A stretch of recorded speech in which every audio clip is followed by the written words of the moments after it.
So, una sa lahat, the legwork started as early as yung unang araw pa lang na pumutok itong gulong ito. We had to coordinate yung one country team, of course, led by our Secretary and Secretary Lazaro of DFA and then DMW Secretary Hans at kami sa OWA. OWA's mandate is repatriation and welfare support, no? So, agad-agad, we teamed up with DMW and DFA para lagyan ng tao itong mga lugar na ito sa critical areas, augment our teams, no? Para i-prepare yung logistics. Logistics meaning piliin yung mga hotel base doon sa, I would say, security information that we have on site, yung mga i-rent na mga sasakyan, and then i-prepare din yung ating pag-process ng mga exit clearances ng ating mga kababayan. Bigyan ko ng konteksto, hindi tayo turista sa mga lugar na to. Most of us are contract workers under a work visa. So bago tayo payagan lumabas, minsan kailangan ng clearances. May mga kababayan kasi tayo na may mga pending, for example, cases or merong mga pending claims pa no, na kailangang isettle. So parte yan ng serbisyo natin. So from the request for assistance, kinukumpirma natin kung talagang go sila, may intention silang tumawid at bumalik sa Pilipinas. Pagkatapos nun, ina-applyan natin sila ng exit clearance o tinitingnan natin kung walang magiging problema sa pag-exit nila sa mga bansang sarado ang airspace. Pangatlo, a-applyan natin sila ng transit visa or visa papunta doon sa bansa kung saan sila itatawid.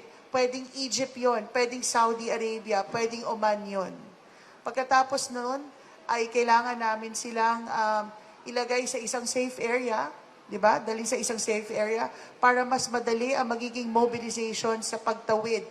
Sa pagtawid po sa border, yung ating pong embahada sa Saudi Arabia, for example, or sa Cairo, or sa Muscat, nakaabang din dyan kasama ng ating Migrant Workers Office. Isa-isa po, chine-check ang ating mga kababayan, pati mga bags nila, palabas kung papayagang lumabas. Pagkatapos nun, sa Kuwait, 8 oras na biyahe papuntang Riyadh. Okay? Sa Bahrain, kasi pinag-usapan nito, bansa ito ha, hindi ito parang mga probinsya lang pupunta sa kabilang probinsya. Sa Kuwait, sa Bahrain, 45 minutes for, mga over 4 hours travel to Riyadh. No? At dun sa pagta-travel na yon, syempre, yung ating pong care sa ating mga kababayan, no? Yung pagkain nila, yung kanilang well-being. Pagdating sa Riyadh, no? Kasi limitado ang validity ng visang ibibigay. Kasi papunta lang ito, ang purpose lang ay dapat malipad sila. So nakaschedule din yon kasi hindi pwede tayo lumampas sa panahong yon. And then, yung pag-prepare ng charter flight papunta dito sa Pilipinas. Sana napa-imagine ko sa inyo yung buong prosesong yon. At habang nandoon sila sa Riyadh, which will be, I would say, between 12 to 24 hours lang sila doon sa Riyadh.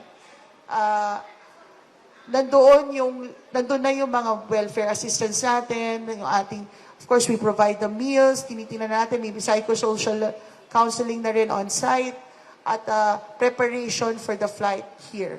Pagdating po dito, we had to group them into regions. Kasi yung sa Mindanao pupunta, we have to book the flights or arrange their travel to Mindanao.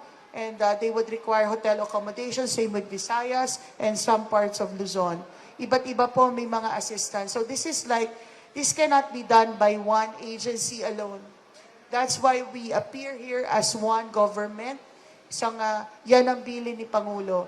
So lahat-lahat ng yon, and this allow me to really thank lahat po rin ng mga nagsakripisyo ding mga kasamahan ko po sa gobyerno.